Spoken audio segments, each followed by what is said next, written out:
Darren Rovell and Will Stern here with Collect TV, and there is a new record in the dinosaur land as this morning at Sotheby's. A nearly complete stegosaurus sold for $44.6 million, which was 10 times its low estimate.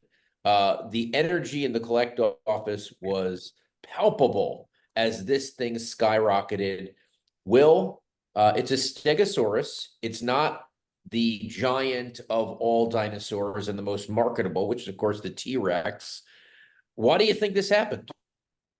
So a few things come to mind, right? Sotheby's made kind of a big deal about this being the first time an auction house has offered a dinosaur that it had kind of tracked from excavation to auction.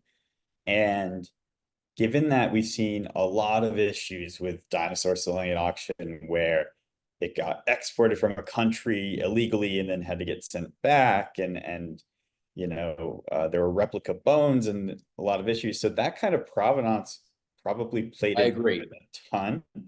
Um, and the other thing is the media around this was just massive. It was described originally as one of the most valuable dinosaurs ever offered, which felt odd considering the estimate was 4 to 6 million and the record was over 30. But by hook or crook, like they ended up they ended up nailing that one.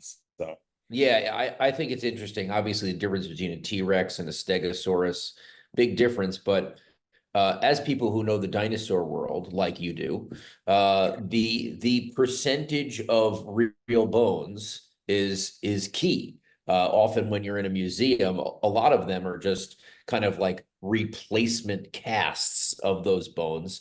And it seemed like this one, along with the provenance of straight out of the ground, uh, the fact that this had such a high percentage of real bones also mattered.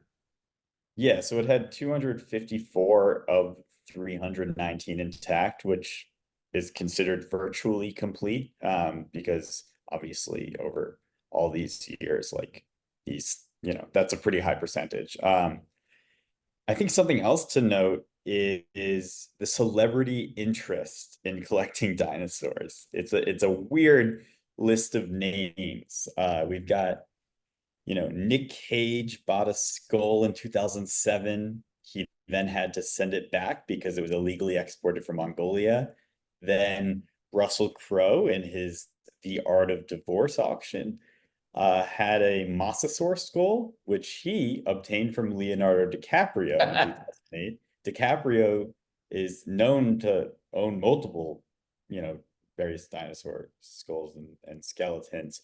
So that's kind of a really interesting And component. then, and then on a Manning cast, it appeared as though Dwayne Johnson was the buyer of Stan, because it looked like Stan's head was in the background of a shot.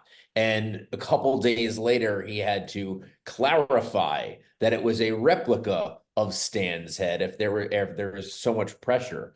What's interesting is we always talk about in the auction world, it's cards do so well because they're so small, right? And you can take them.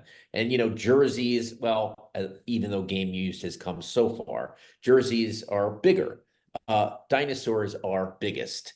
And so in the world of social media, having the space to walk into your house or something that you own and you say, there's a dinosaur, that is pretty bad A in this society. So we'll have to see. We're going to ask Sotheby's who the owner is.